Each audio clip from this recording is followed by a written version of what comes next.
perguntasse se o trabalho escravo foi extinto no Brasil, você provavelmente diria que sim, e lembraria das aulas de história do ensino fundamental para referenciar a abolição da escravidão pela Lei Áurea assinada pela Princesa Isabel. Possivelmente você não lembraria a data exata, que acontece em 13 de maio de 1888, mas com alguma certeza diria: a escravidão é algo passado no Brasil. Será? Recentemente foi amplamente noticiado pela imprensa o caso da Cat Torres, uma ex-modelo e influencer brasileira condenada no último dia 28 de junho a 8 anos de prisão por tráfico humano e escravidão de uma jovem, cujo nome foi ocultado para preservá-la. O tema, inclusive, virou um objeto de um documentário, do like ao cativeiro, a ascensão e queda de um guru no Instagram. Não para por aí. Em 2017, o Tribunal Regional do Trabalho da 2ª Região reconheceu a existência de trabalho análogo ao escravo na cadeia produtiva da Zara Brasil Limitada. Segundo um desembargador do trabalho, o relator do caso, é impossível aceitar a ideia de que a Zara não sabia o que estava acontecendo nas oficinas de costura, em uma espécie de cegueira conveniente. Em 2023, o Ministério do Trabalho e Emprego resgatou um total de 3.190 trabalhadores em trabalho análogo à escravidão no Brasil, o maior número de resgates nos últimos 14 anos, segundo dados oficiais do governo federal. Esse breve panorama, ao contrário de apontar para um momento distante da história, demonstra que o trabalho escravo é uma realidade da nossa sociedade, da contemporaneidade, apesar de, infelizmente, ocupar um lugar de invisibilidade social. Não aqui no Vá de Café, que hoje traz a professora Lívia Miraglia para falar sobre o tema. A professora, que é pós-doutora em Direito do Trabalho na UNB, professora de Direito do Trabalho da UFMG, coordenadora da Clínica de Trabalho Escravo e Tráfico de Pessoas da UFMG, presidente da Comissão de Enfrentamento do Trabalho Escravo Contemporâneo da OAB Minas Gerais e advogada. Professora, muito, muito, muito bem-vinda. Obrigada, Ingrid. É um prazer estar aqui. Agradeço o convite. É uma honra revê-la após algum tempo, né, já de formada. Que bom que o bom filho a casa torna e a Vetusta sempre será sua casa. Então, que bom tê-la aqui em Minas Gerais conosco. Muito obrigada, professora. É uma grande honra, é um grande privilégio. A gente conversava aqui antes do início do podcast o quanto que eu me sinto privilegiada e honrada mesmo de ter essa possibilidade de estar aqui com você novamente após vários anos de formada, que nem vale a pena a gente lembrar quantos, mas para novamente aprender com você. Eu acho que quando eu estava pensando sobre os professores e os convidados aqui do podcast, a sua memória, ela me vem dentro de um espaço que tem tudo a ver com o Vá de Café, e eu venho frisando isso até por essa primeira temporada, que os convidados reúnem tanto esse compromisso científico quanto uma humanidade, um olhar humano do outro. E é impressionante quanto a gente conversando depois de 10 anos aqui de formada, e você lembra da nossa turma, das pessoas que passaram por você e que você transformou pelo seu trabalho. Então, muito obrigada mesmo, é um privilégio. Que bom, Ingrid, eu fico feliz. A gente não precisa falar que já tem quase 10 anos que você formou, não, porque vai denunciar a minha idade. Mas, enfim, né, eu acredito muito que a gente deve deixar um legado de amor e marca na vida das pessoas, né? Então, eu que me sinto privilegiada de estar aqui e de lembrar de vocês. Sobre a questão do trabalho escravo, Ingrid, você bem disse, né, do passado que ainda nos assombra, eu gosto muito de uma frase da antropóloga e historiadora Lilia Schwartz, que ela fala que o dia 13 de maio é o dia mais longo da nossa história. Ele começou lá em 1888, mas ele ainda não acabou. Porque enquanto a gente não tiver políticas públicas efetivas para trabalhar a reinserção na sociedade dessas pessoas que são resgatadas ou libertadas, a gente nunca vai acabar definitivamente com a escravidão. Então, a gente costuma dizer que o trabalho escravo, né, ele não foi efetivamente abolido em 1888. Ele ainda continua sendo essa sombra do passado que até hoje, né, tem reflexos na nossa sociedade contemporânea. De um passado que não passou, mas que se modificou.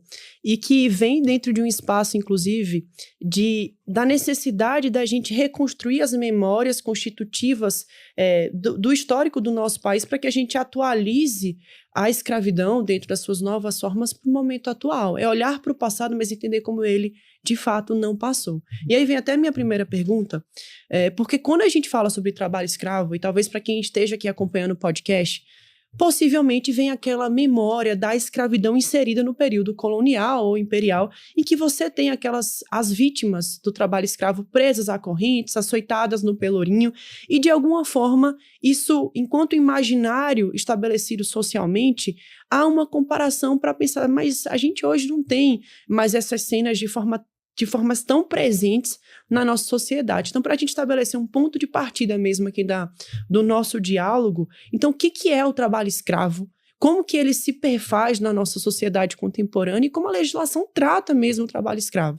Então, vamos lá, Ingrid. Vamos primeiro começar desconstruindo essa concepção do passado. A gente tem vários historiadores, né? O Sidney Chalub é um deles, que já nos trouxeram provas de que essa concepção que mora na nosso imaginário, principalmente em razão das novelas, né, que nós crescemos assistindo, de pessoas açoitadas, acorrentadas, presas a grilhões, ela não é uma imagem que corresponde nem à escravidão do passado. Mesmo antes de 1888, a gente tinha diversos escravos que eram chamados escravos de ganho, que eram aquelas pessoas que não necessariamente moravam nas senzalas das casas grandes e que tinham uma certa liberdade de ir e vir.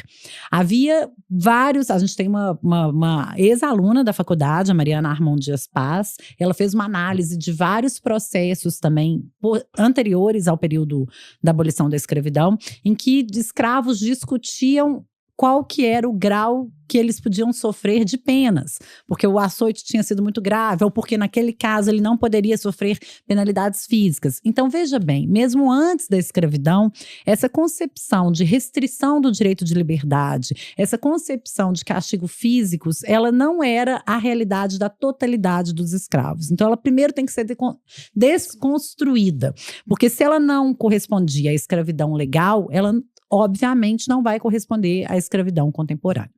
Então, esse é o primeiro fato. O segundo é que quando eu falei, né, do passado que insiste em nos assombrar, a gente não pode falar juridicamente, hoje em dia, em trabalho escravo, porque, de fato, a escravidão legal foi extinta juridicamente em 1888 pela Lei Áurea, em 13 de maio. Porém, entretanto, todavia, há uma discussão, né, sobre a utilização desses conceitos, se a gente poderia ou não utilizar trabalho escravo. A gente acaba utilizando trabalho escravo contemporâneo como uma redução do termo jurídico que está lá no artigo 149 do Código Penal, que é trabalho em condições análogas à escravidão. Então, juridicamente falando, o termo correto é esse, porque a gente não pode falar em trabalho escravo. Então, o trabalho em condições análogas à escravidão, que está lá no artigo 149 do Código Penal, que foi modificado em 2003, em razão da condenação do Brasil pelo caso José Pereira. Então, foi uma das consequências da condenação do Brasil na Corte Interamericana e do reconhecimento, em 1995, pelo presidente Fernando Henrique, da existência de escravidão contemporânea no nosso território. A gente tem a mudança do artigo 149. O artigo 149 passa, então, em 2003, a estabelecer 4 tipos para a hipótese do crime. Trabalho em condições análogas à escravidão, então, seria aquele em que há submissão a trabalhos forçados, servidão por dívidas, jornada exaustiva ou condições degradantes de trabalho. E é importante dizer que o tipo penal ele é alternativo, então basta a ocorrência de uma das hipóteses para que se verifique o crime. E eu tenho eu estava primeiro fazendo você referencia o Fernando Henrique e automaticamente me vem uma fala do ex-presidente Jair Bolsonaro e a importância da gente discutir politicamente também esse reconhecimento. Vou falar aqui no podcast sobre trabalho escravo para a gente não precisar ficar o tempo todo referenciando ao conceito jurídico previsto no Código Penal para a gente simplificar. Tá, então eu vou fazer uma interrupção, pode? Pode. Porque sobre essa discussão tem uma outra coisa muito importante sobre o termo, né? A gente usa escravo, trabalho escravo, e a gente usa isso É possível de ser usado de forma corriqueira e costumeira. Mas a gente também tem uma outra discussão, principalmente vinda da história, que eu acho que é uma discussão extremamente importante, de que quando a gente for se referir às vítimas, a gente não falar em escravo ou escrava. A gente falar em escravizado ou escravizada. Por que isso, Ingrid? Porque quando a gente fala em escravo ou escrava, a gente está se referindo a uma condição do sujeito como se aquilo fosse inerente a ela, e isso, de certa forma, justifica e mantém a submissão dessas pessoas, que normalmente são pessoas pretas, pobres e de regiões com baixo índice de desenvolvimento humano. Então, a gente estaria colocando uma condicionante em razão da cor dessas pessoas, em razão, às vezes, do gênero. Quando a gente for falar de trabalho escravo doméstico, o gênero feminino, né, é muito marcante. E aí, isso traduziria uma condição, como se fosse uma condição do sujeito. Quando a gente fala em escravizado ou escravizada, a gente ressalta o fato de que aquela é uma condição transitória imposta àquele sujeito por outra pessoa. E veja a importância, sem querer te cortar, mas já cortando. E veja a importância da gente pensar, inclusive, nos termos que nós utilizamos. Porque existe que talvez seja uma distinção, né? Quando eu me refiro a uma pessoa como escravo, eu estou identificando aquela característica ao sujeito. Eu digo que ele é escravo. Quando eu penso em uma pessoa que foi submetida à escravidão ou escravizada, ela não é um escravo. A ela foi imposta uma condição que, como você bem colocou, ela é transitória. Não é constitutiva dela enquanto ser humano. E a gente consegue dissociar a palavra do sujeito. E numa sociedade colonial como a que nós vivemos, que está imersa em um contexto racista, machista, patriarcal, e em que a gente tem de fato, é impressionante, Lívia, isso me chama muito a atenção, o quanto que temas sensíveis relativos a estigmas sociais, eles sempre alcançam as mesmas pessoas. A gente já falou aqui no podcast sobre a descriminalização da maconha, e mais uma vez a gente tinha recortes, dados que apontavam distinções baseadas em quem era o sujeito, para diferenciar o traficante do usuário. E aqui a gente está mais uma vez falando sobre um tema extremamente sensível, que viola diretamente um aspecto fundamental do outro, que é a dignidade humana. Você não é nem retirar-lhe, né? Porque é impossível retirar uma condição de humano que é sua por natureza. Mas é você tentar subverter um ser humano a uma condição de objeto, a ponto de você poder dispor daquela pessoa como se coisa fosse. E isso me chama muito a atenção na sua fala, porque nós precisamos, enquanto sociedade, refletir sobre os termos que nós estamos utilizando. Para que, inconscientemente, porque de alguma forma há questões estruturais da nossa sociedade, elas acontecem de forma velada. Então, quando a gente fala fazer nas coxas, é uma expressão que é uma expressão preconceituosa e que muitas vezes se insere dentro do vocabulário social. E a gente precisa começar a refletir o quanto que nós não reproduzimos estigmas sociais por meio da nossa fala. Então, isso é uma fala que é um ponto que você chama a atenção e que aqui no nosso episódio eu vou zelar para... A gente tem que se atentar, né? Eu tenho feito esse exercício, eu costumo dizer que o primeiro passo é a gente se reconhecer, né? Nós todos carregamos o machismo e o racismo que são estruturais na nossa sociedade. Então, a primeira coisa é a gente se reconhecer falhos, né? Então, a gente tem que fazer esse policiamento diário. Eu vira e mexe, falo escrava, porque a linguagem já é praticamente viciada, mas a gente tem que fazer esse exercício, né, de autocrítica, como você bem disse no início, né, de que a gente precisa sair desse lugar e a gente precisa se atentar, principalmente no uso da palavra, para que a gente não possa manter essa situação. Porque quando a gente fala em escravo, é aquilo que você bem entendeu, né? A gente está mantendo uma situação e que é de um grupo específico, e é esse mesmo grupo específico desde antes da escravidão, desde antes de 88, né, da abolição da escravidão. E isso persiste, e só para te dar um fato que você falou, né, dos grupos sociais, olha para você ver como é que é interessante. A gente tem aí, segundo os historiadores, mais ou menos 4,9 milhões de africanos aportando no período do Brasil colonial para serem feitos escravos aqui. E uma das justificativas, né, que a gente usa naquela época do período colonial é a questão da raça, né? Então poderia escravizar.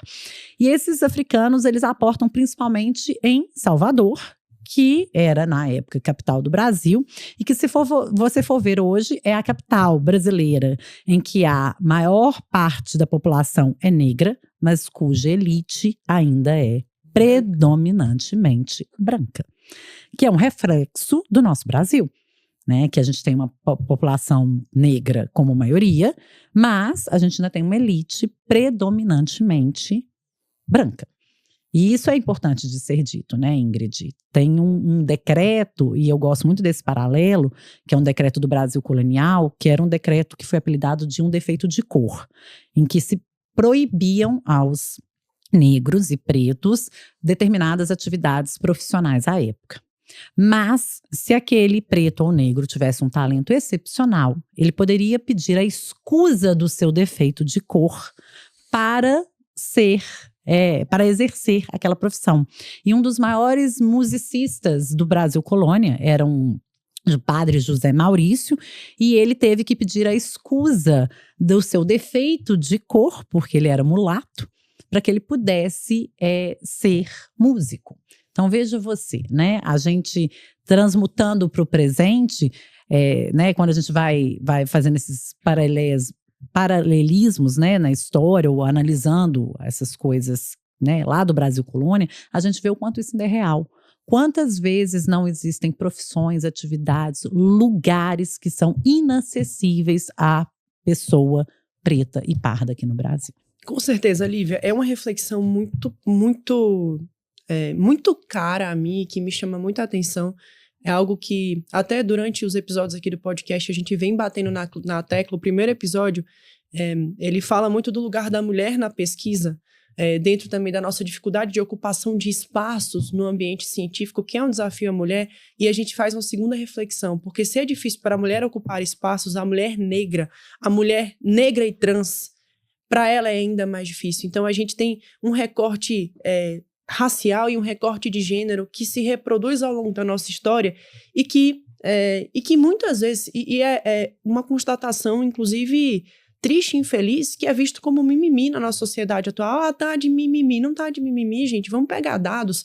Eu gosto muito de falar a melhor forma da gente acabar com esse estigma do mimimi, porque o mimimi é um tipo de silenciamento daquelas pessoas que costumam não ocupar lugares de fala e que agora estão reivindicando o seu lugar de falar. Então, a tentativa de silenciamento desse movimento que é de ocupação. E qual é a melhor forma de você silenciar e você descredibilizar? Isso é mimimi. Isso aqui não tem pertinência. E eu costumo, até em conversas, conversas com amigos, com meus familiares, dizer, gente, vamos pegar dados. Porque, ok, e aí, mais uma vez, não é dizendo que dados também não se insiram dentro de um recorte analítico da pesquisa. Mas é uma boa forma, um bom ponto de partida a gente olhar para os dados. E quando os dados, eles se repetem, eles vão aqui. Tem algo aqui que a gente precisa falar, tem algo que a gente precisa investigar. E algo também que era dentro da primeira fala que eu queria trazer de contraponto com você na fala do Fernando Henrique, é a importância de nós termos políticos comprometidos em de fato, enfrentar a questão relativa ao trabalho escravo contemporâneo no Brasil e de uma forma que seja de um caminhar de proteção a direitos e de combate a essa forma degradante de submissão do outro.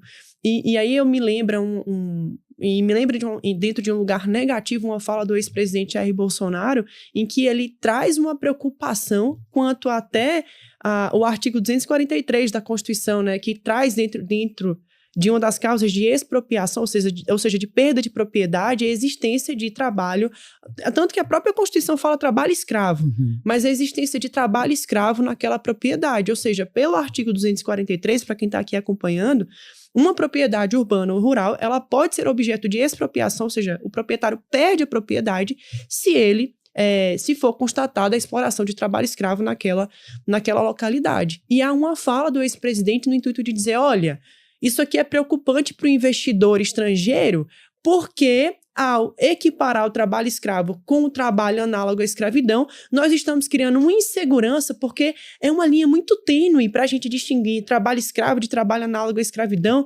e, enfim, talvez não seja algo tão interessante de termos a nossa legislação. E isso chama a atenção, Lívia. Então, até que ponto, e aí é uma reflexão que eu queria escutar o seu ponto de vista, até que ponto também a perpetuação dessa exploração do trabalho por meio de um trabalho escravo não decorre de uma inércia política no reconhecimento de que há uma realidade a ser enfrentada, porque quando eu nego a realidade, eu não consigo enfrentar essa realidade. Ingrid, você tocou num assunto que é muito caro a mim e a todos nós que estamos, né, na lida do trabalho em condições análogas à escravidão na contemporaneidade.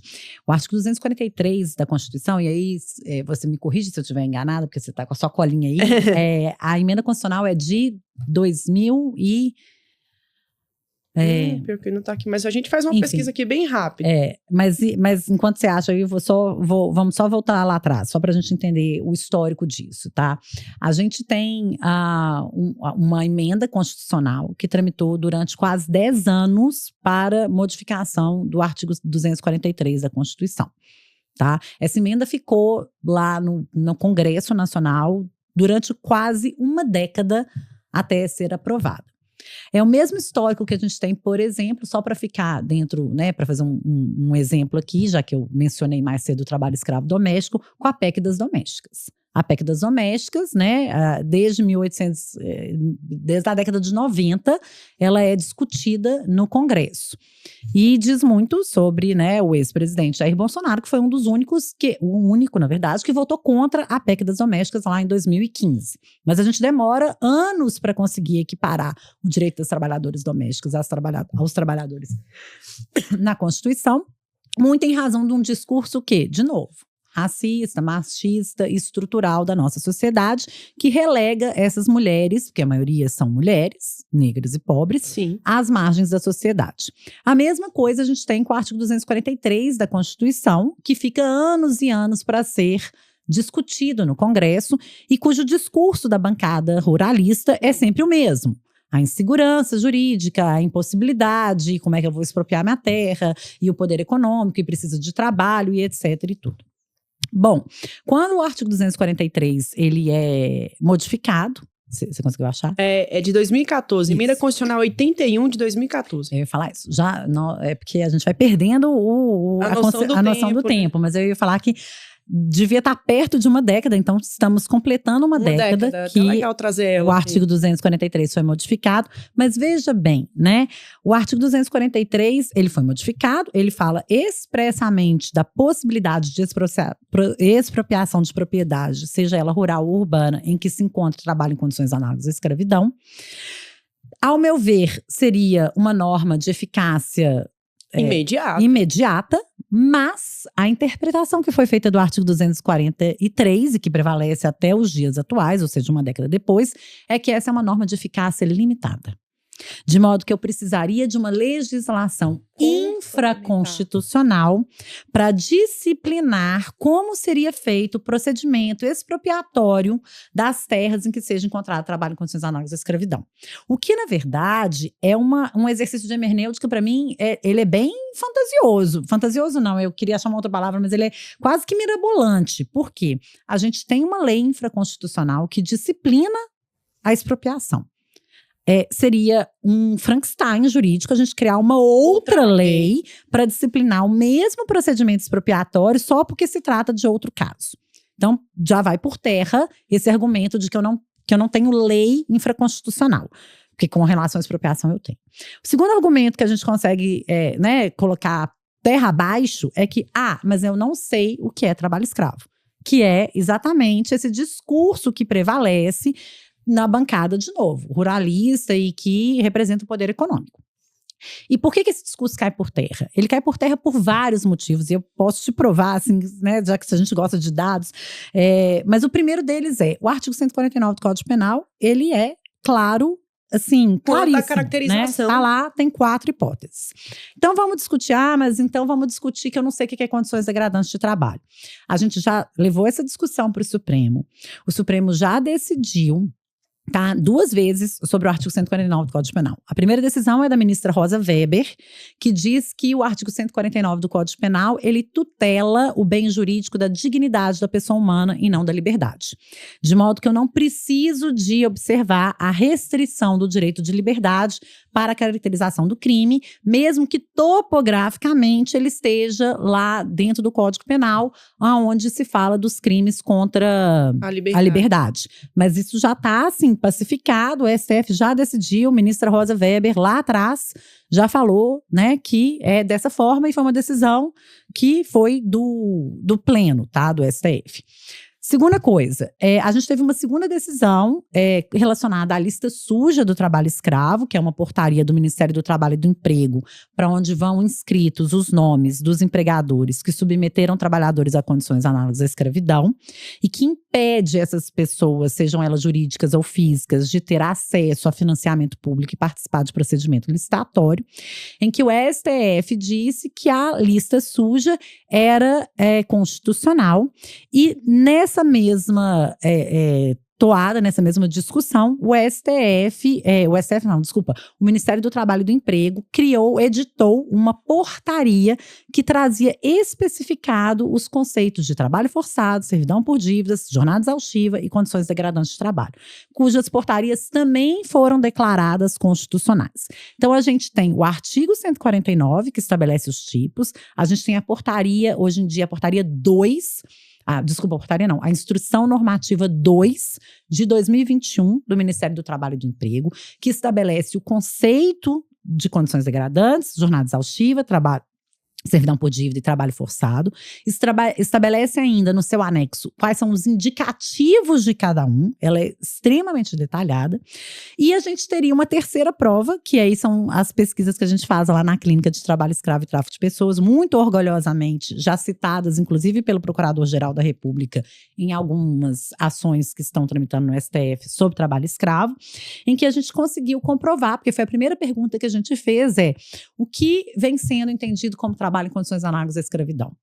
E nossa hipótese, Ingrid, à época da pesquisa, é de que esse discurso de que a fiscalização considera o colchão só estava um pouco mais fino, ou não, a janela estava emperrada, qualquer coisa, qualquer infração trabalhista como trabalho escravo, ela caiu por terra nos primeiros autos que a gente analisou. Aqui em Minas Gerais, a gente já analisou mais de 600 autos de infração de 2003 até 2023. De 2022, desculpa. Eu posso dizer orgulhosamente que todos os autos de infração foram analisados aqui em Minas. E como Minas é o estado que mais resgata trabalhadores desde 2013, eu posso te dizer com muita tranquilidade que o que a gente tem do retrato de Minas é um retrato do Brasil.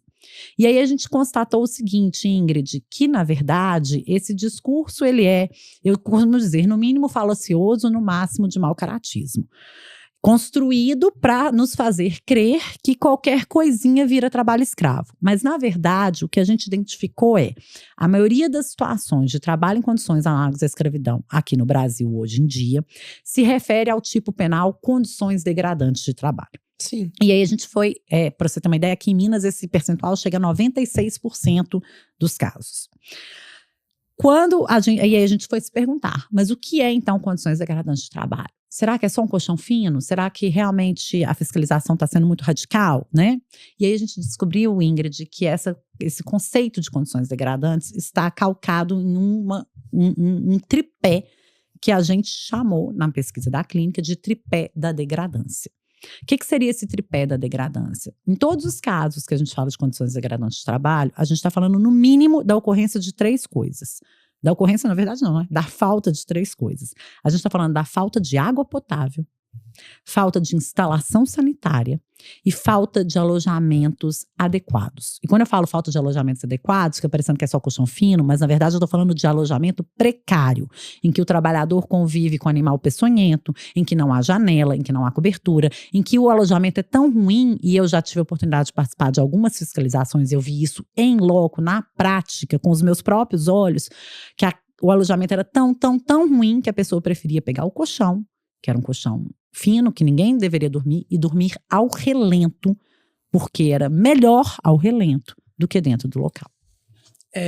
São falas muito, muito fortes, sabe, Lívia? E que e que primeiro me causam um sentimento de que bom que a gente tá trazendo esse assunto aqui no podcast, que bom que a gente tá tendo você para esclarecer tantos aspectos importantes dentro de uma questão social que, com também grande tranquilidade, eu digo que integra o nosso...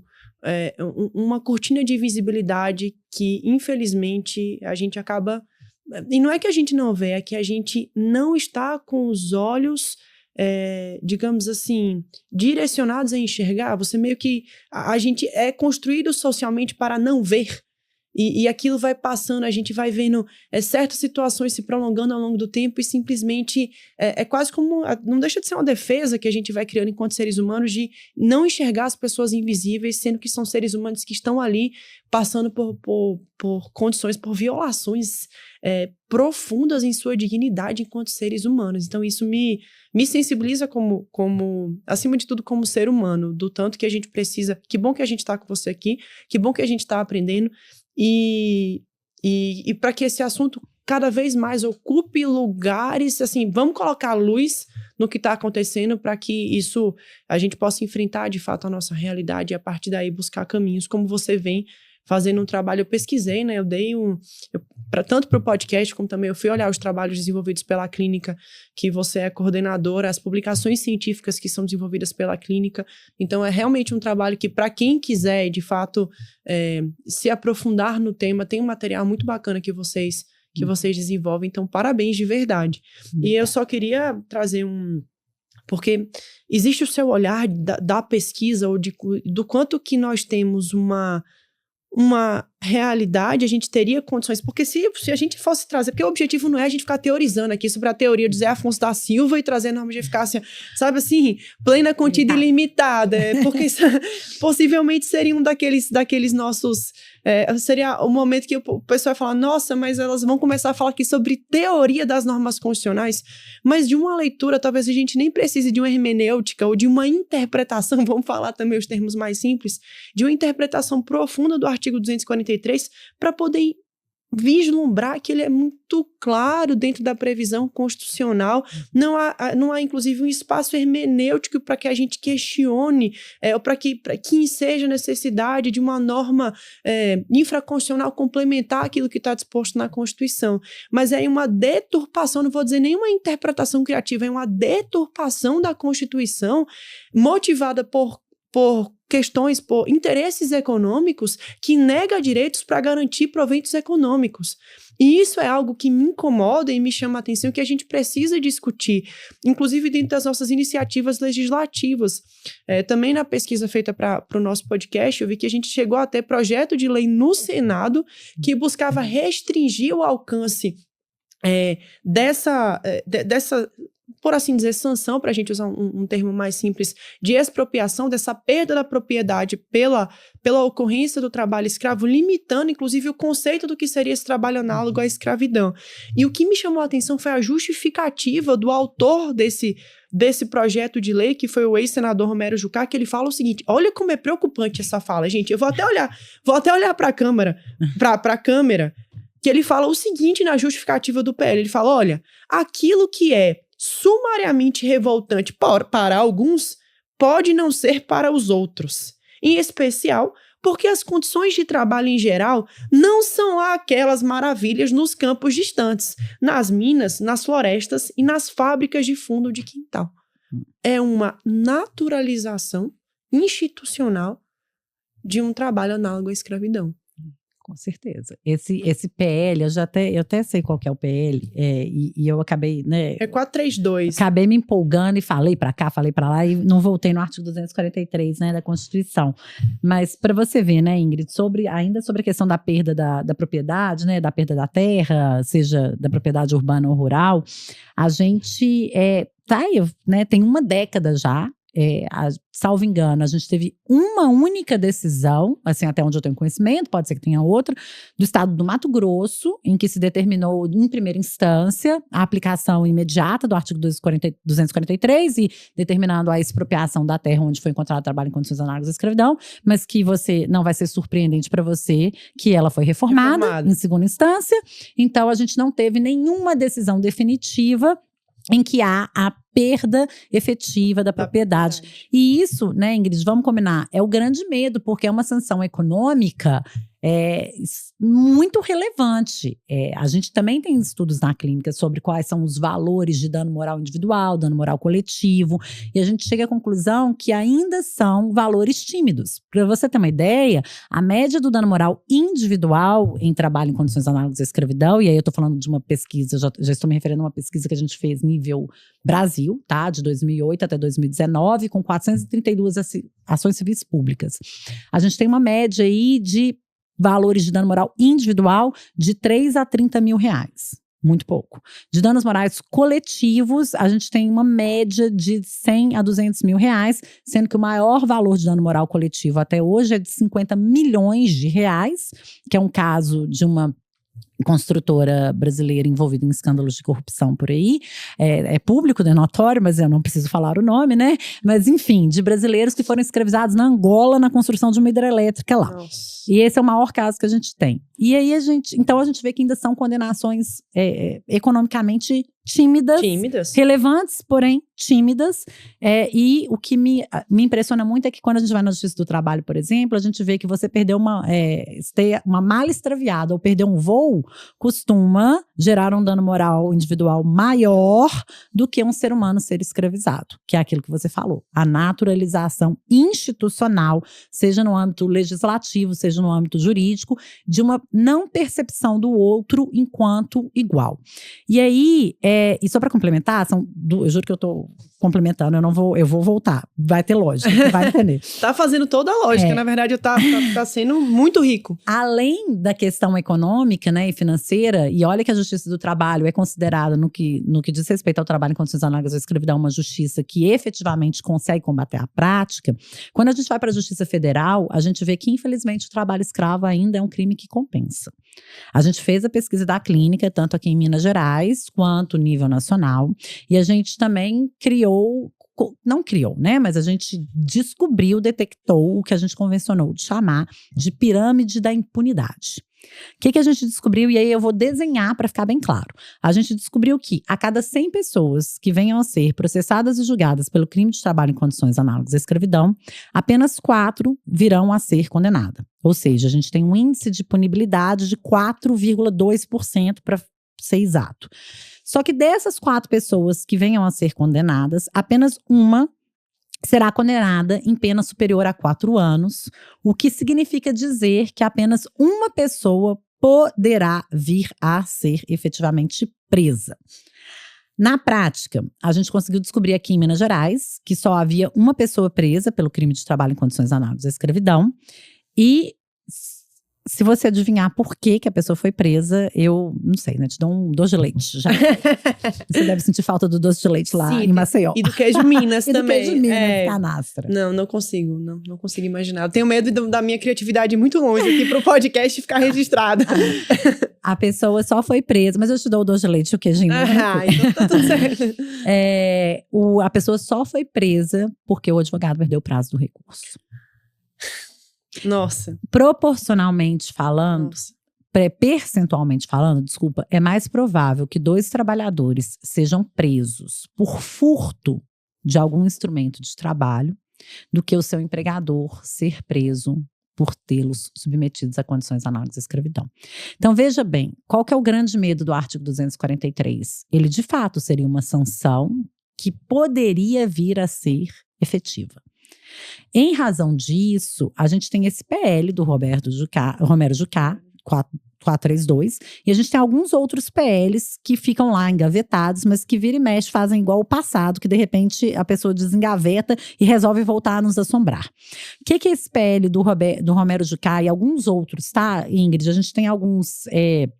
eu não vou lembrar de cor os números, mas a gente tem alguns PLs no Senado e a gente tem alguns PLs também na Câmara dos Deputados, tá? E a gente consegue identificar claramente quais são da bancada, digamos, ruralista, né? Ou BBB. Mas, enfim, esses PLs, eles normalmente fazem com que o trabalho em condições análogas à escravidão, eu costumo brincar, desapareça como mágica. Porque o que eles fazem? Eles retiram do tipo penal condições degradantes de trabalho. De novo, né, o uso das informações e dos dados de acordo com o proveito deles.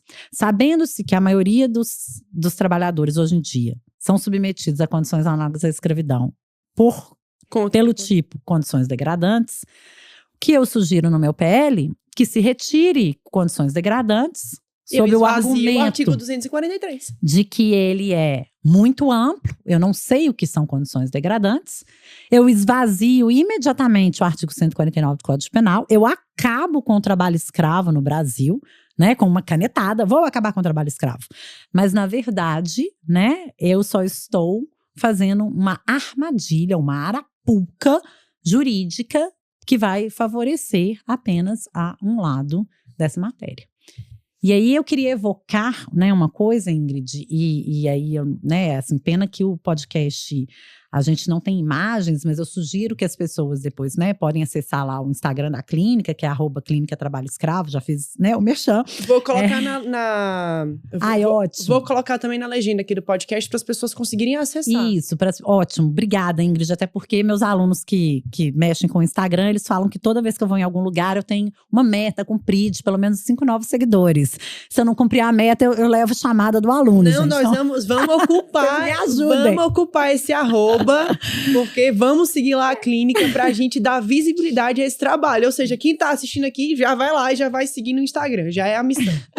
E aí vocês vão ver lá que tem várias fotos, e aí eu vou evocar um juiz da Suprema Corte norte-americana, que é o Potter Stewart, que é né, na década de 60, quando eles estavam discutindo o conceito de que era pornografia hard e pornografia soft, né? Então, que era uma pornografia pesada e uma pornografia leve, porque a pornografia pesada era considerada crime na década de, salvo engano, de 50 nos Estados Unidos. Ele diz o seguinte: eu posso até não saber definir com precisão o que é pornografia pesada que implica no crime. Mas quando eu vejo uma cena de pornografia pesada e uma cena de pornografia leve, eu sei exatamente o que é. Então ele fala em inglês, né? I know it when I see it. Eu sei quando eu vejo. Condições degradantes de trabalho, a gente nem precisaria de conceituar.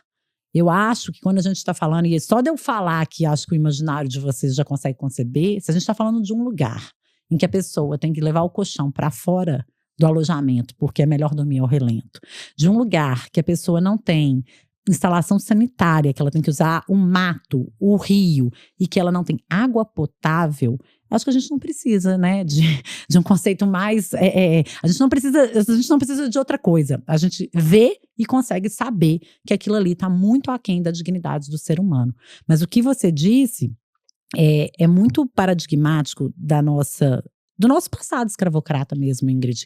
Porque essa justificativa do Romero Jucá é a mesma que a gente vê numa ação de repercussão geral, que está lá no Supremo, que eu te falei até que o PGR citou a pesquisa da clínica, em que, para você ter uma ideia, em primeira instância, o empregador foi condenado pelo crime de trabalho escravo. Em segunda instância, a sentença foi reformada sob o argumento de que aquelas condições que implicavam em não ter água potável, a pessoa dormia na rede, no meio do mato, era uma condição inerente aos trabalhadores do interior do Pará, que, sendo muito simples e pobres, estavam acostumados com aquilo. Como se a dignidade pudesse ser, né, Ingrid, dividida ou conceituada de acordo com o sujeito, de acordo com o lugar social que ele ocupa, de acordo com a cor da pessoa e de acordo com a origem, né, geográfica daquela pessoa. Então, lá no interior do Pará, ok fazer isso não atenta contra a dignidade. E no voto, salvo engano, ele ainda faz uma comparação, assim, se fosse em outro lugar. Tipo, assim, é basicamente a reprodução dessa justificativa do Romero Jucá. A gente tem um ecoamento disso no Poder Judiciário, a gente tem um ecoamento disso nas instituições como um todo. Porque, infelizmente, eu vou voltar nesse assunto, que ele vai voltar a nos assombrar sempre, a gente ainda tem, ocupando esses lugares de poder, uma elite que se identifica muito mais com o empregador do que com o trabalhador.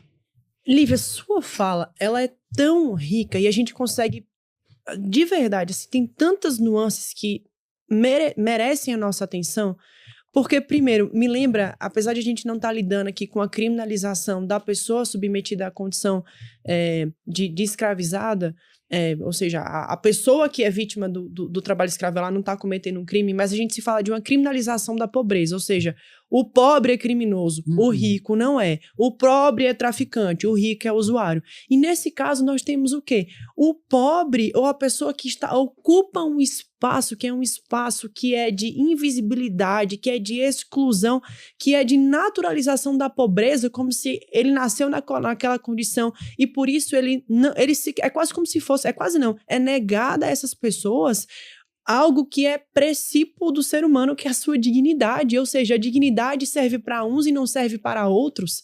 E é quando a gente precisa fazer uma segunda reflexão, porque tem um certo discurso comum de que tá na lei, a lei. Mas a gente precisa pensar quem é que está por trás da lei?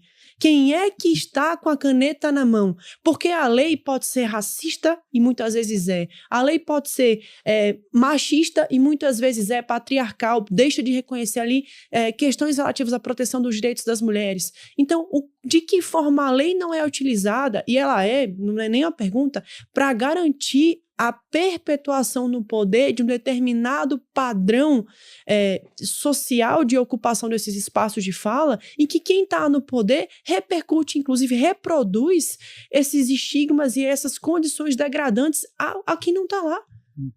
Então, isso me chama muito a atenção, porque a gente tem uma manipulação da lei de vários espaços, e isso chama a atenção também, porque a gente precisa, eu digo que é romper com essa ideia ingênua de buscar um salvador, né?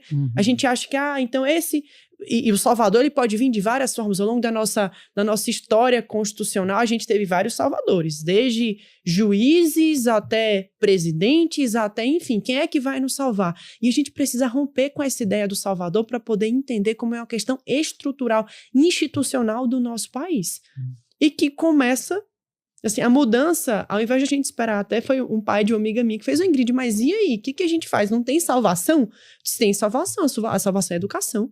A gente precisa falar, a gente precisa lançar luz, e quanto mais a gente conversa, quanto mais a gente dialoga, quanto mais a gente investe em educação, mais a gente forma consciência cívica, e a consciência cívica produz eleitores que sejam melhores.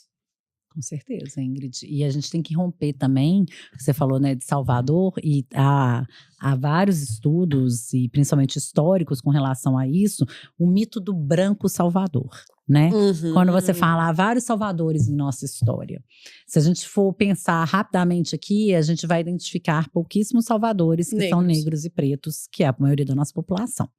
E há digamos, um autoelogio, né, de nós, e eu me coloco nesse lugar porque eu sou uma mulher branca, privilegiada, né, e que tem que fazer um exercício todos os dias de autocrítica e de posicionamento na sociedade, de que nós somos salvadores e que por isso nós merecemos palmas e altos elogios. Na verdade, a gente não está fazendo nada que não seja a nossa obrigação enquanto cidadão e ser humano. Né? O que a gente faz é o nosso papel. Então, a gente não merece palma nem elogio por fazer o básico. E a gente tem que romper esse mito, né, do branco ou da branca salvadora, que aparece muito no questão do trabalho escravo, principalmente se a gente for falar de trabalho escravo doméstico, que é aquela velha história de eu sou tão boa, e eu normalmente sou uma mulher branca, né, classe média alta, que eu peguei para criar essa menina, que normalmente é uma menina preta, pobre, de baixa escolaridade, a qual eu mesma vou negar o acesso à educação, porque eu penso que é melhor ela continuar trabalhando em casa, né? Para poder criá-la como quase da família. Mas é aquele quase da família que nunca… É a família, que tá sempre a um passo de ser demitida. Porque, nossa, mas você faz parte da nossa família. Você demite sua família? Não. Então, é um discurso de naturalização do trabalho doméstico que, mais uma vez, e de um tipo de pessoa que ocupa esses espaços. E talvez a gente possa até já passar para essa pergunta. Na verdade, Olivia, deixa eu te fazer uma outra antes de a gente entrar sobre essa. A gente foi devagar. A gente, não, na verdade, tem tanto assim, é uma reflexão que puxa a outra. E que, pra mim, já é um super privilégio. Gente, que grande momento esse pro podcast. Mas talvez valha a pena a gente refletir, até para que a gente consiga deixar o nosso olhar mais afiado para os contextos que costumam ser, tem uma maior incidência do trabalho escravo. Então, dentro, inclusive, das suas pesquisas, já que você traz esse olhar empírico mesmo, né, de olhar para a realidade, como é que ela acontece, quais são os principais contextos em que nós percebemos a ocorrência do trabalho escravo? E eu nem vou continuar na pergunta, que seriam os principais grupos sociais, porque, de toda forma, na sua fala, você já traz isso de uma forma muito clara, mas é para a gente entender quais são os contextos que, via de regra, nós temos no Brasil a persistência do trabalho escravo, e a gente depois vai fazer uma segunda reflexão: será que não temos contextos que estão sendo ali apenas negligenciados ou invisibilizados por uma naturalização de determinadas explorações que passam a ser da família? Então, Ingrid, a gente tem os dados, né? Os dados oficiais, eles nos revelam que o trabalho escravo, né, em condições análogas à escravidão no Brasil, ele ainda é predominantemente rural, embora nos últimos anos a gente tenha visto crescer, né, o número de trabalho em condições análogas à escravidão no âmbito urbano. A gente tem algumas atividades, que são atividades em que há uma incidência maior, e aí a gente tem a divisão dessas atividades principalmente de acordo com os estados, né, e as regiões, e aí de novo a gente tem uma reprodução do passado do Brasil colonial que é muito óbvia. Por exemplo, aqui em Minas Gerais, uma das atividades principais mais em que a gente encontra trabalho em condições análogas à escravidão não surpreendentemente, café. No Pará, não surpreendentemente, é a agropecuária e o garimpo ilegal. Deixa eu adivinhar, no Nordeste é cana-de-açúcar. No Nordeste, cana-de-açúcar. Enfim, a gente tem… aí a gente tem também o sisal, que é né, aquele que faz a palha lá no Nordeste. No Norte, então, enfim, a gente tem o garimpo, né, eu já falei do garimpo. No Norte, então, o garimpo. No Mato Grosso, a gente também tem, de novo, a pecuária, o agro. Não é surpresa nenhuma e é quase que uma repetição, né, desse passado, desse padrão colonial que a gente tem. A maioria dos trabalhadores resgatados em condições análogas à escravidão é homem entre 18 e 35 anos, pretos, pobres, com baixo índice de escolaridade e provenientes principalmente de cidades e regiões com baixo índice de desenvolvimento humano. O Maranhão é o estado que tem maior número de trabalhadores de origem. E quando você vai dentro do Maranhão, você vai ver que as cidades da onde vêm esses trabalhadores são aquelas cidades… O Maranhão é o estado com menor índice de desenvolvimento humano da nossa federação e vem dessas cidades. Aqui em Minas Gerais, não surpreendentemente também, a maioria dos trabalhadores resgatados é do norte de Minas Gerais, também desses municípios com menor índice de desenvolvimento humano. Nos últimos anos, porém, Ingrid, e aí daí, quando você fala de dar visibilidade, da invisibilização, como que é importante a gente trazer à tona essa discussão? A gente teve em 2020 um caso que é daqui de Minas Gerais, que foi extremamente paradigmático e que dizia respeito ao trabalho escravo doméstico.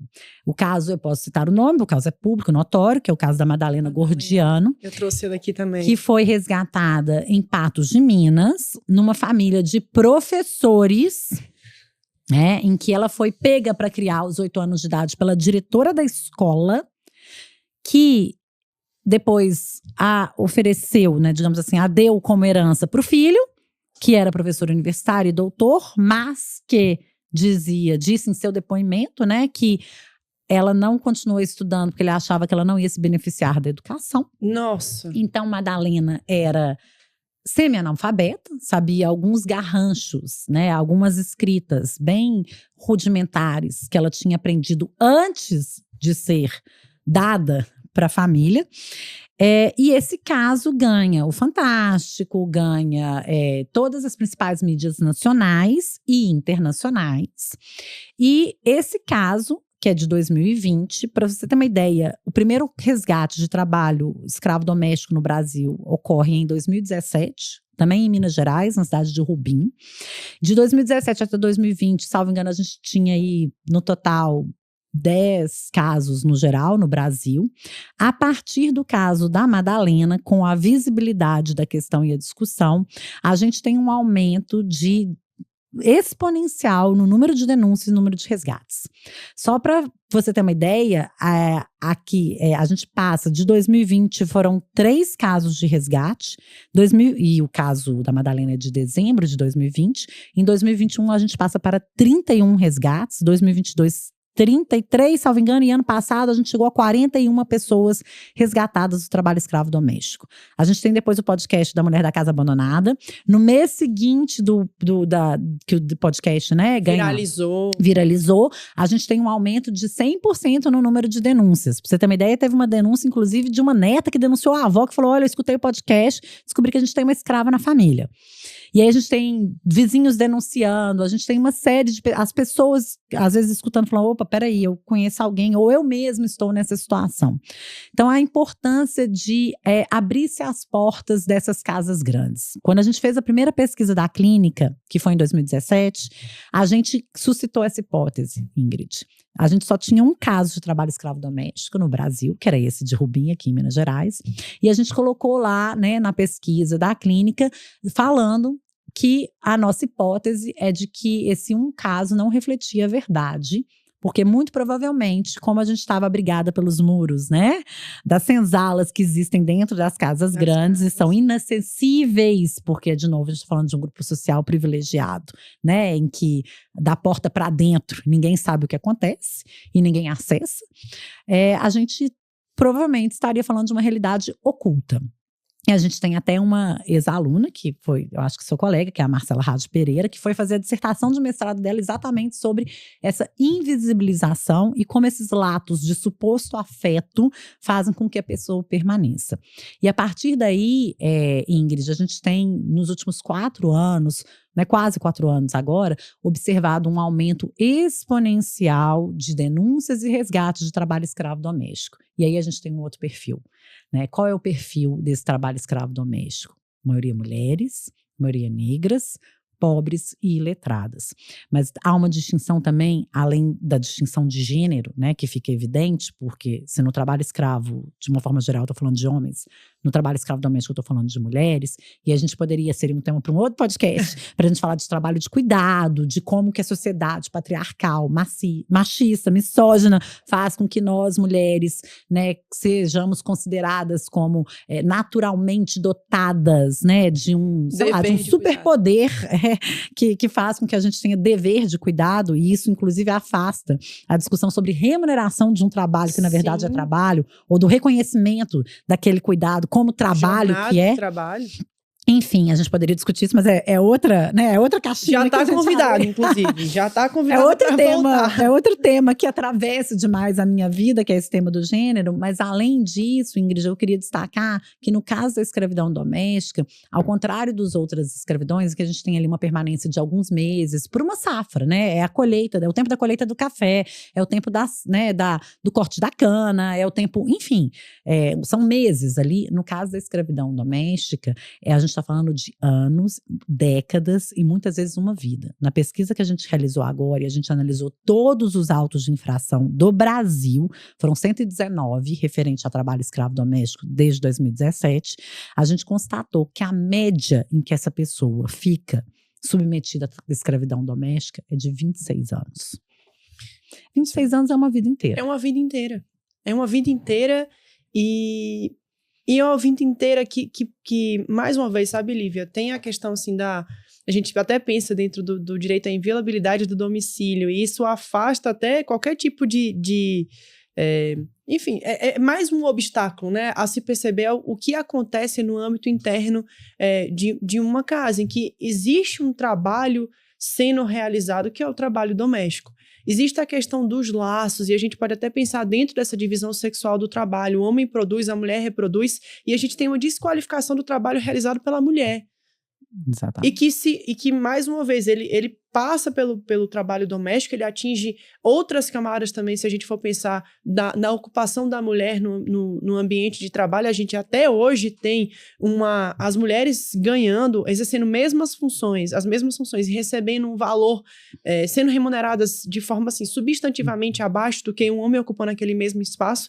Mas voltando para a questão do trabalho escravo doméstico, essa complexidade que atinge essa esfera doméstica que envolve laços afetivos, ou seja, e a gente tem essa complexidade também, se a gente fosse fazer um paralelo quanto a essa presença dos afetos dentro das violências também no âmbito doméstico, que é quando a afetividade ela acaba se colocando como não um obstáculo, mas uma questão a mais a ser lidada para que até a pessoa que está sendo submetida àquela condição análoga a de escravo, ou seja, uma pessoa que está sendo escravizada, ela perceber aquele seu lugar. Eu estou sendo escravizada por uma pessoa que eu tenho um afeto.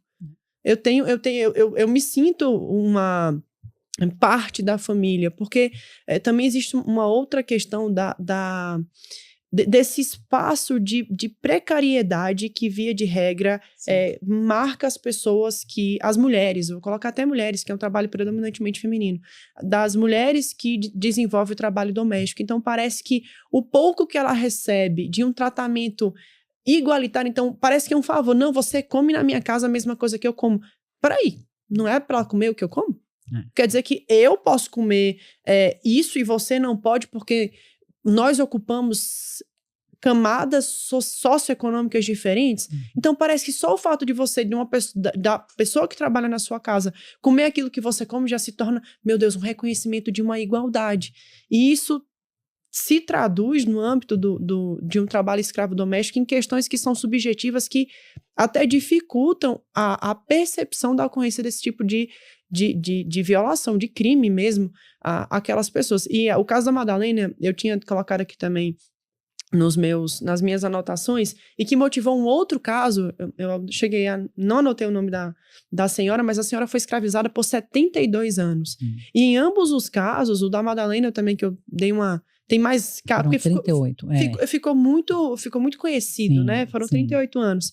E quem fez a denúncia daquilo que estava acontecendo no âmbito doméstico daquela residência em que a Madalena trabalhava foi um vizinho, sim, em que ela começou a deixar bilhetinhos pedindo materiais higiênicos básicos. E os vizinhos disseram, gente, mas se ela mora nessa casa aqui, que é uma casa que tem toda a estrutura possível para que ela tivesse acesso a materiais higiênicos básicos, por que ela está me pedindo nesse papelzinho?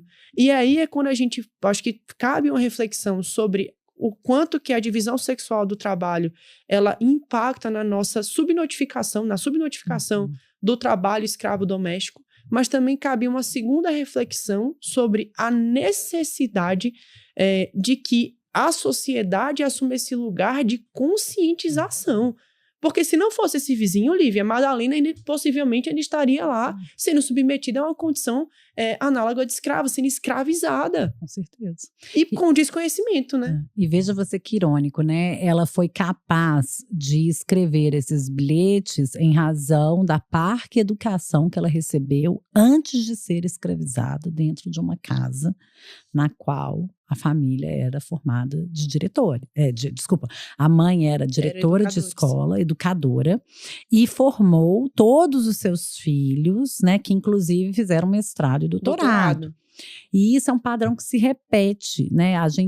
Quando a gente vai analisar e assim, por essas coincidências da vida, ontem mesmo eu acabei um artigo sobre isso, com vários casos, e a gente percebe assim, os casos todos se repetem, né? E aí tem alguns elementos, a gente identificou 4 marcadores que são repetitivos nesses casos de trabalho escravo doméstico. É o gênero, a raça, a escolaridade, né? Ou a ausência de escolaridade, e a violência, seja ela física, seja ela psicológica, etc.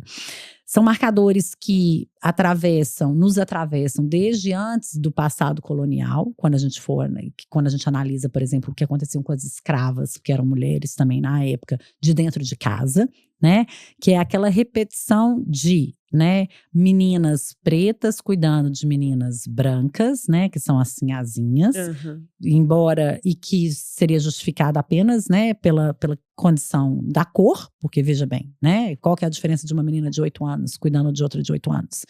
Cor. E posição social, né, senhora. E aí a gente tem isso, a gente tem o mito, de novo, do branco salvador, que é essa expiação da nossa culpa cristã, que é muito forte no Brasil, né? Mas eu peguei para criar, é o que você disse, é essa repetição. Eu dou a mesma coisa que eu como para ela. Oi? Não, peraí, querida, né? E é o que eu falei, mas, né, anteriormente, nós não podemos pedir palmas e nos autoelogiar por fazer o mínimo para a condição do outro ser humano subsistir. E aí, então a gente tem isso, a gente tem essa questão dessa ironia, né, da Madalena ter conseguido ser libertada por instrumentos que foram oferecidos para ela por uma família que não tinha condição nenhuma. Porque isso também é importante se dizer, né, Ingrid? Qual que é a repetição da história de todas essas meninas? Que são de famílias pobres, sem menor esperança, em que muitas vezes, no caso da Madalena, a mãe concordou dela ir. Porque a Madalena estava na porta da casa daquela senhora pedindo pão, porque ela estava passando fome.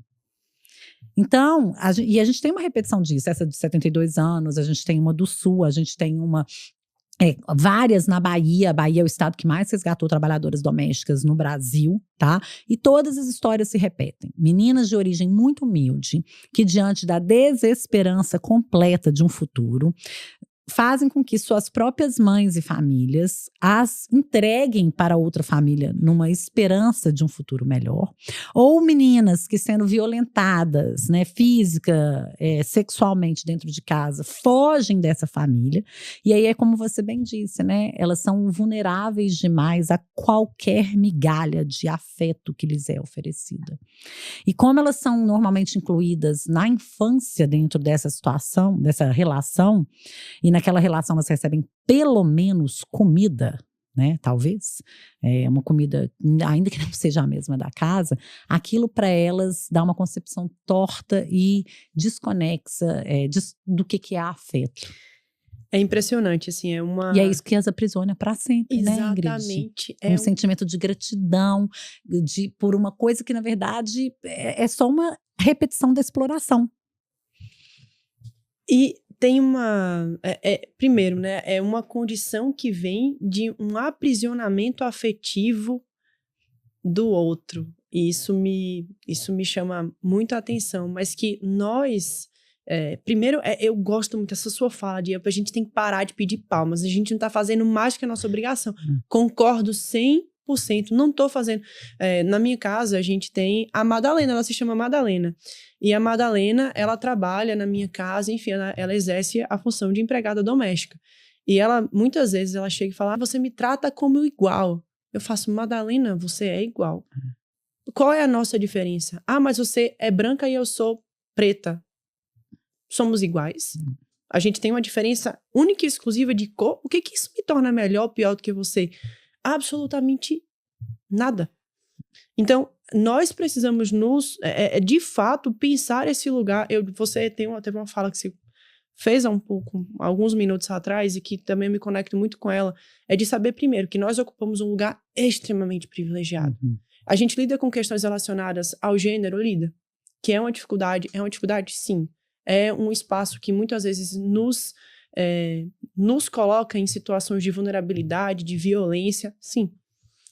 Mas nós também ocupamos um lugar de privilégio, de mulheres brancas, de mulheres que ocupam o espaço de uma classe média alta, que são mulheres que possuem ensino superior, mestrado, doutorado, pós-doutorado no seu caso, e que nos traz esse espaço privilegiado de fala, das pessoas pararem para escutar.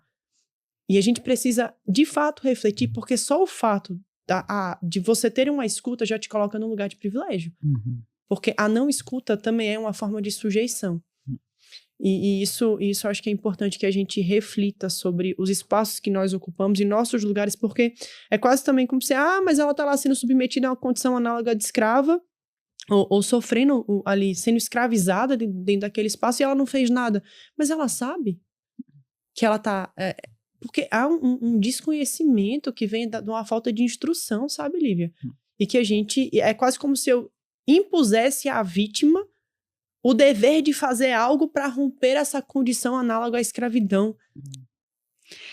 São, na verdade, os grilhões que existem hoje, são esses grilhões invisíveis que, na verdade, compõem e constituem a rede da estruturação da nossa sociedade, que são esses vieses, né, patriarcais, racistas, né, de um passado escravocrata, colonial, de misoginia, né, de diferenciação em razão da cor, De violência. de violência, de baixa escolaridade, de submissão do outro, de um elitismo. Tudo isso, né, compõe esses grilhões, digamos assim, que, né, são invisíveis, mas que são muito mais fortes do que os grilhões do passado, né, digamos assim, invisíveis, e que fazem com que essas pessoas fiquem aprisionadas naquela situação.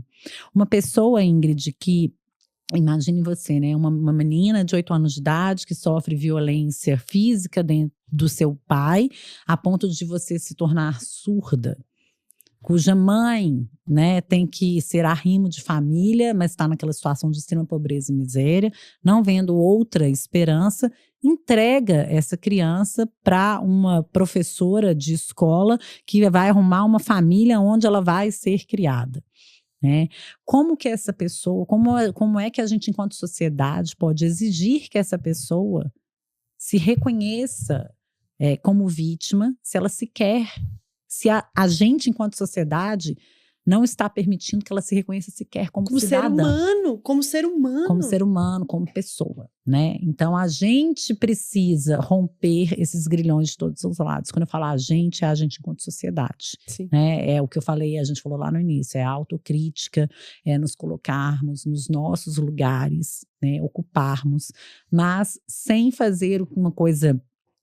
um verbo que eu gosto muito e que é do Carlos Drummond de Andrade, né, nosso poeta mineiro, dos meus preferidos da vida, que ele fala do verbo outrar, que é a gente conseguir se colocar no lugar do outro.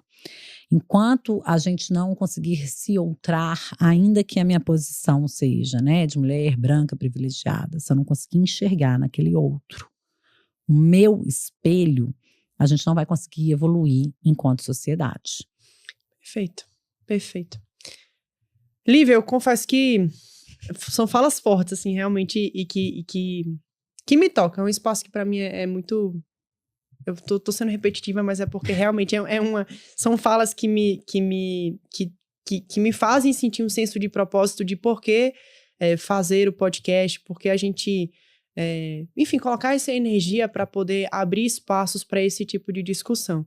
Mas eu queria fazer uma outra, caminhar até para a nossa penúltima pergunta, que você até enquanto presidente da comissão, deixa só para não falar errado aqui. De enfrentamento ao trabalho escravo contemporâneo. Exato, da comissão de enfrentamento ao trabalho escravo contemporâneo. Então, quando a gente fala sobre o trabalho escravo contemporâneo, também chama a atenção novas formas de trabalho que existem em nossa sociedade. Uhum. E a gente pode, assim, existem várias... a gente tem uma alteração substantiva da nossa realidade pela incorporação das novas tecnologias, inclusive desse espaço aqui que a gente está aqui em Belo Horizonte conversando, e o podcast é visto em todos os lugares, mas e que impacta também as relações trabalhistas, inclusive com novas formas de trabalho. A gente tem o fenômeno da uberização, a gente tem o teletrabalho, enfim, essas novas realidades, de fato, inseridas no direito do trabalho e que trazem novos desafios e que trazem... eu vi, inclusive, tem um texto, eu não lembro o nome da autora, mas ela é de um material até desenvolvido pela sua clínica, que fala sobre essas novas formas de trabalho e uma comparação em relação ao trabalho escravo, sobretudo quando a gente pensa nessas jornadas exaustivas de trabalho. Durante a pandemia, eu tinha uma reflexão, eu gosto muito de escrever crônicas, e eu escrevi uma que fazia uma comparação, né? Enquanto a gente tinha o Fique em Casa, enquanto nós estávamos em casa, os Uberes estavam nas ruas. Enquanto nós não estávamos, de fato, no mesmo barco, né? Estamos todos no mesmo barco, não. Tem gente que está de navio, tem gente que está lá com todas as condições possíveis de estar em casa sossegadamente, e tem gente que estava lá num espaço de vulnerabilização, de ter que estar nas ruas porque precisava garantir o seu sustento, e que estava lá sendo exposto diuturnamente ao que naquele momento era uma questão sanitária que desafiou o mundo, né? Que foi a pandemia. Então, como que você vislumbra essas essas novas tecnologias, o impacto das novas tecnologias nessas novas formas de exercício do trabalho, e se há uma relação, uma possibilidade de que, por exemplo, esse tipo de trabalho se converter em alguma forma de trabalho análogo à escravidão. Bom, sobre essa questão da pandemia, eu gostei de uma analogia outro dia, foi feita na sala dos professores, por algum professor, eu não vou lembrar o nome para referenciá-lo, mas enfim, que basta a gente lembrar do Titanic, né? A gente pode estar todo mundo no mesmo barco, mas o barco é grande e tem primeira classe, tem segunda classe, tem terceira classe, cada um está localizado em um convés.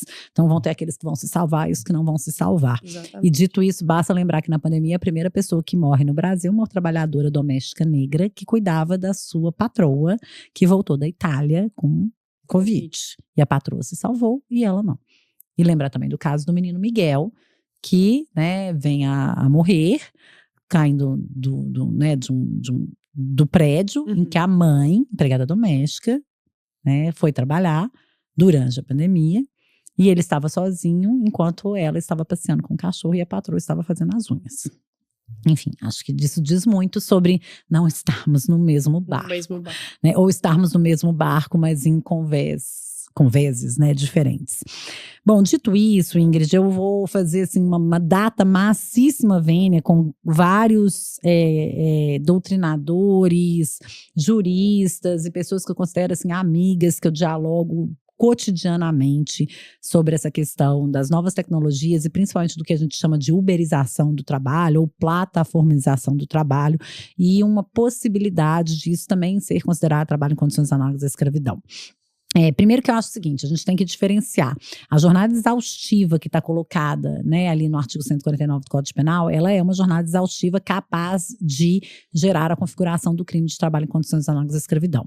De acordo com a Instrução Normativa 2 do Ministério do Trabalho e do Emprego, essa jornada exaustiva ela não é necessariamente só quantitativa, ela não é baseada só em horas, ela é baseada no prejuízo que pode gerar para a saúde daquele trabalhador. Então, por exemplo, a gente tem casos de jornada exaustiva no corte da cana, em que o trabalhador não trabalhava mais do que 8 horas por dia, mas o tipo de trabalho, com a ausência de equipamentos de proteção individual, com o salário por produção, que fazia com que ele tivesse que ficar ali, fazia com que aquele trabalho, aquela jornada fosse exaustiva, equiparando a vida útil desses trabalhadores a vida útil dos escravizados lá antes do período da abolição.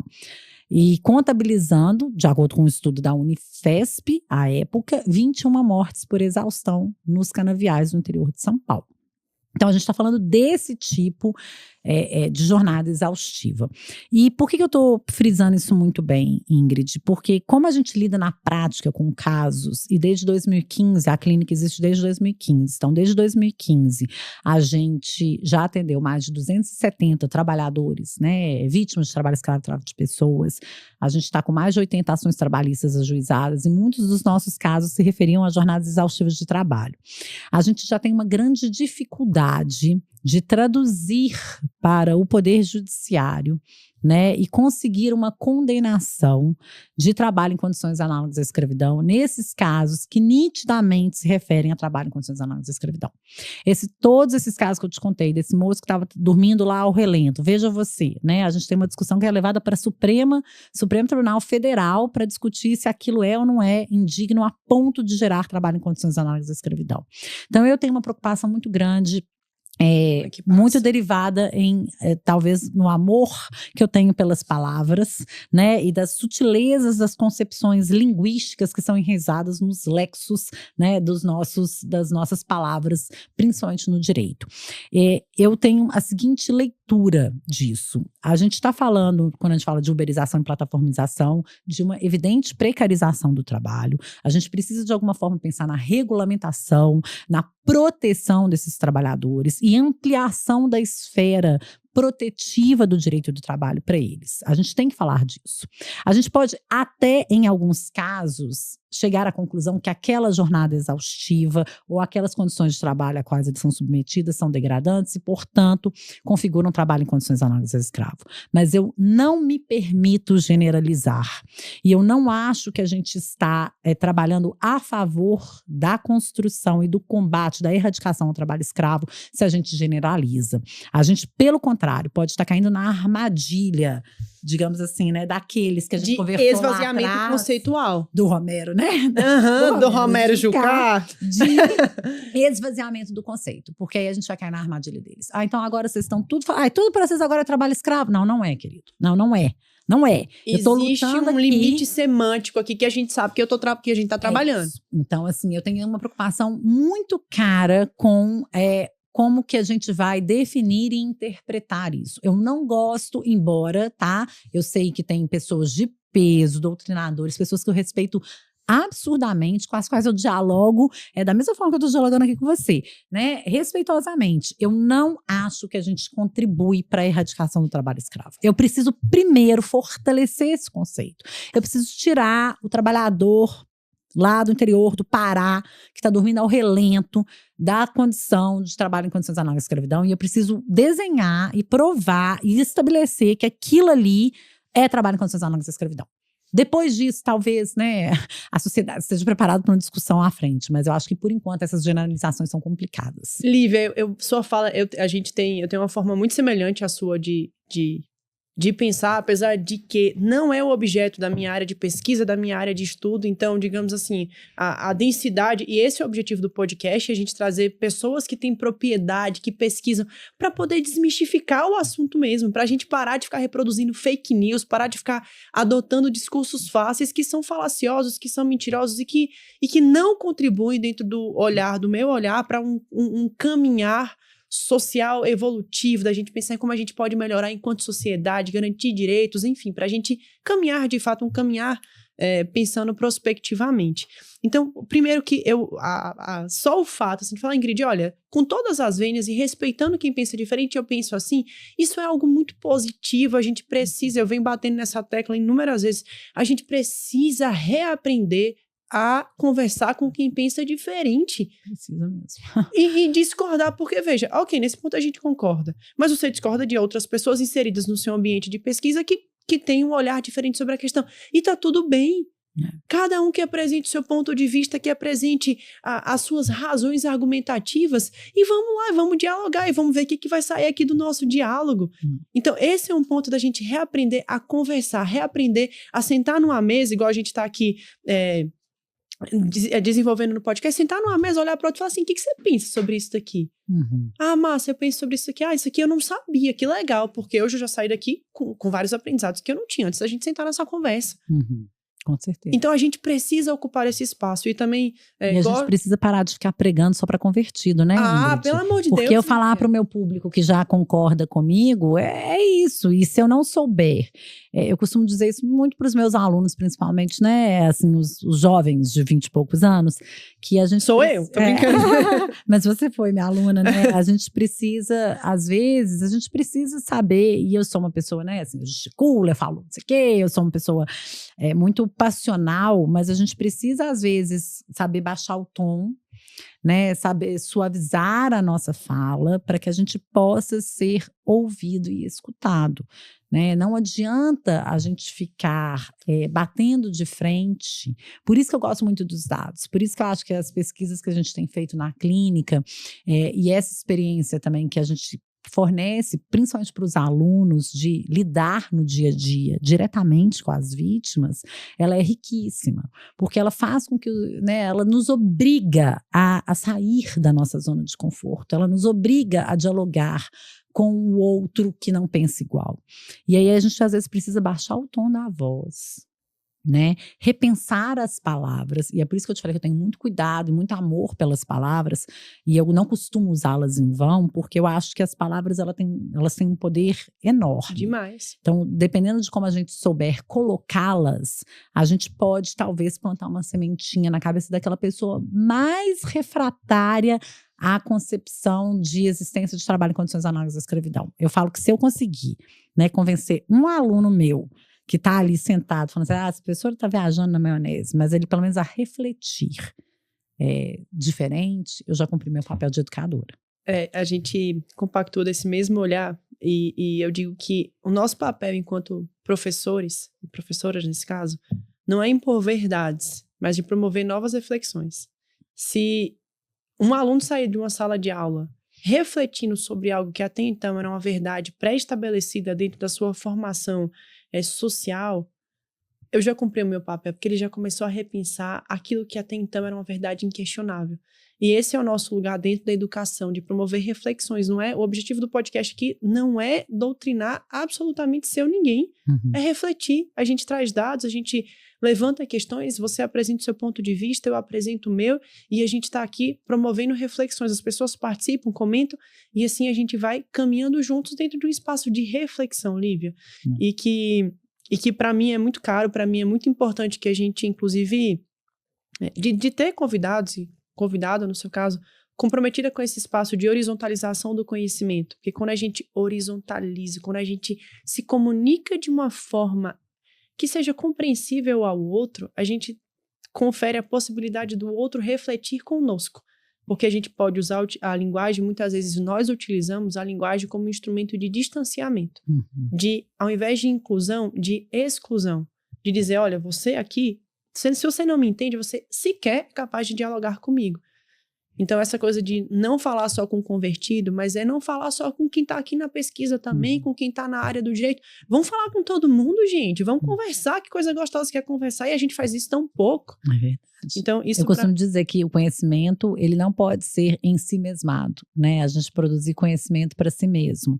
Se eu estou falando e só está me entendendo, né, o meu colega na academia, eu não estou falando. Eu não estou falando. Se meu conhecimento não ultrapassa, né? E aí você vai lembrar bem aqui, né, para localizar as pessoas, o prédio da Faculdade de Direito da UFMG é um prédio, fica no centro, né, da cidade, e o apelido carinhoso é Vetusta Casa de Afonso Pena.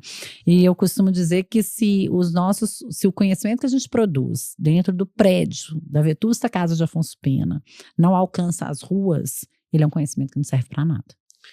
A gente concorda. Perfeito. Para a gente encerrar, a última pergunta, a pergunta de milhões. O que falta para que o trabalho escravo possa ser de fato passado? O que falta? Ai, Ingrid, eu acho que falta muita coisa, né?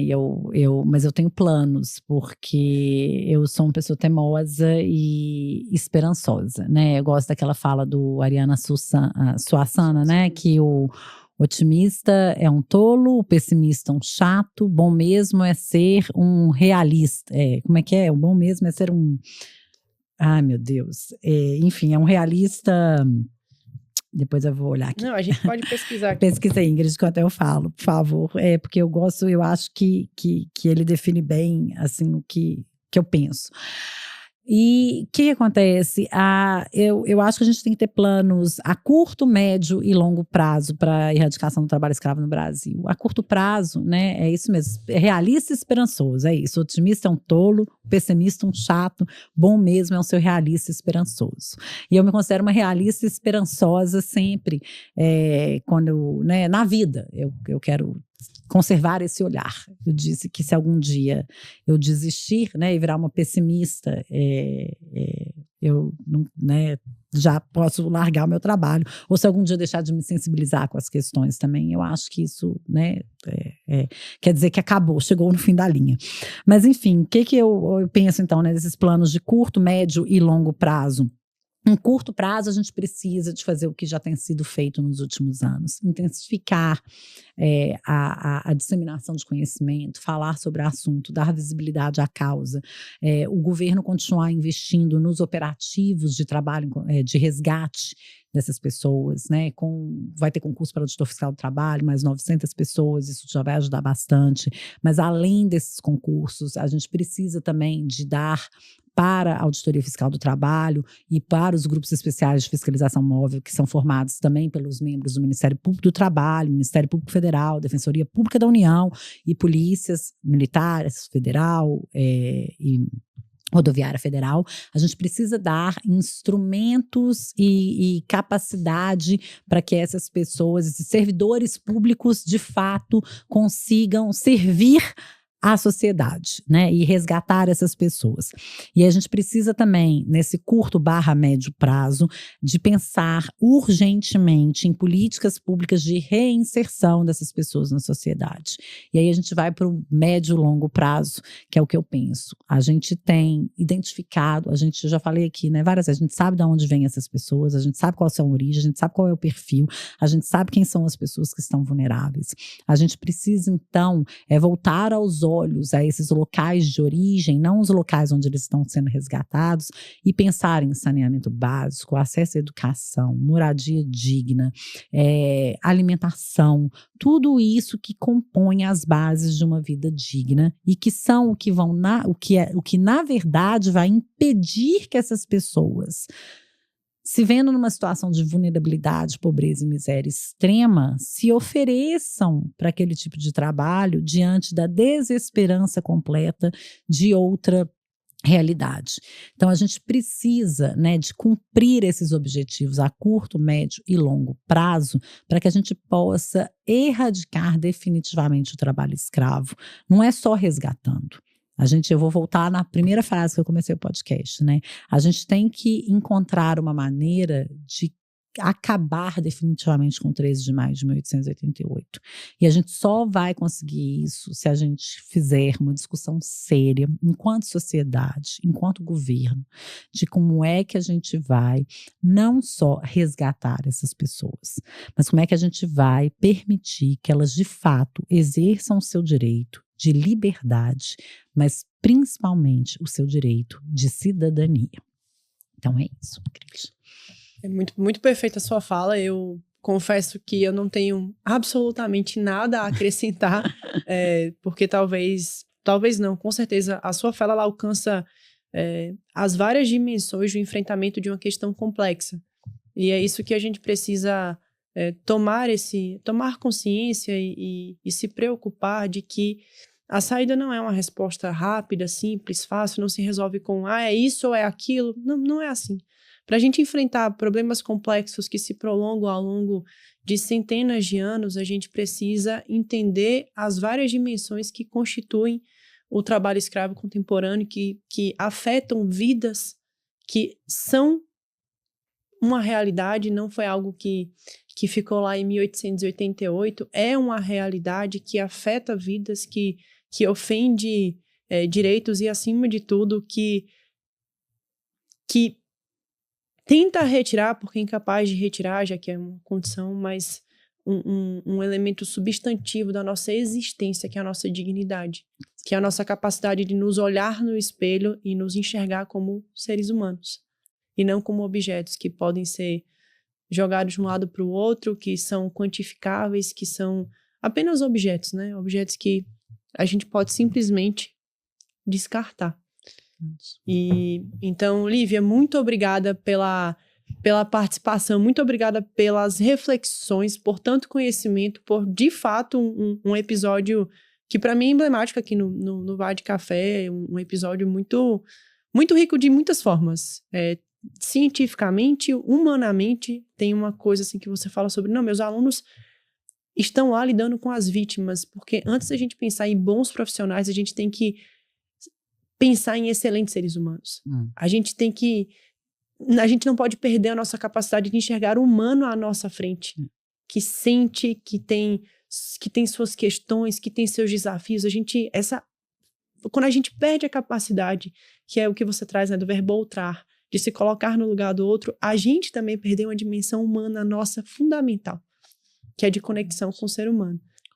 Então, muito, muito, muito, muito obrigada. Eu me sinto honrada, privilegiada, me sinto muito, muito feliz. E só tenho a te agradecer mesmo. Eu que agradeço, Ingrid. E eu falei um monte sobre a questão do defeito de cor e eu queria, é uma referência expressa a um livro de literatura que eu considero que é o livro da minha vida, então eu queria também deixar aqui feita essa referência, né? Que é o livro da Ana Maria Gonçalves. É um livro de literatura, um pequeno, grande tratado sobre a nossa história no Brasil. Ele tem quase 1000 páginas, mas ele é um livro que eu acho que todos nós deveríamos ler, né? Ele conta a história de uma menina que vem da África, traficada para ser feita escrava no Brasil, e supostamente a história da Luísa Marim, que seria a mãe de Luiz Gama, que é um dos grandes abolicionistas, né, do período escravocrata, mas ele traz uma série de reflexões, que foram as reflexões que a gente veio fazer, e o nome, né, o título do livro, Um Defeito de Cor, é uma referência a esse decreto que existia, né, que eu falei no início.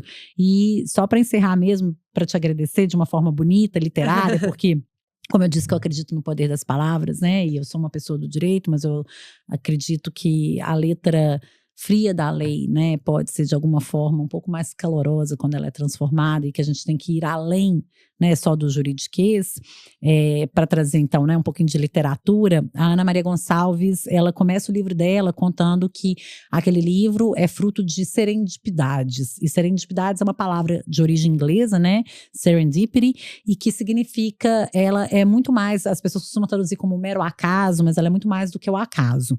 Ela, na verdade, significa quando você encontra algo que você nem sabia que você estava procurando, mas que você só é capaz de enxergar, né, a importância daquilo, porque de alguma forma você estava preparado para isso.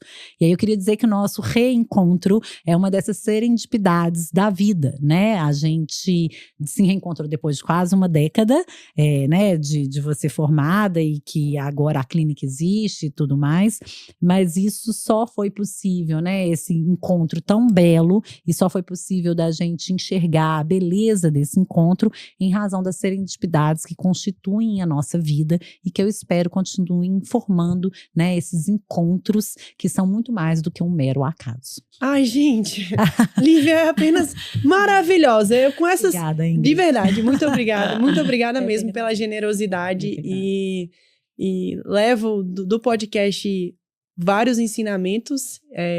Muito feliz com a nossa serendipidade, uma nova palavra que eu acabei de aprender. E eu gosto muito de um... Teve uma pessoa que me perguntou: Ingrid, por que você coloca tanta energia? Por que você tá colocando tanta energia para poder... E aí eu me lembrei de uma frase do Fernando Pessoa, que ela é bem conhecida, né? Que é: eu tenho em mim todos os sonhos do mundo.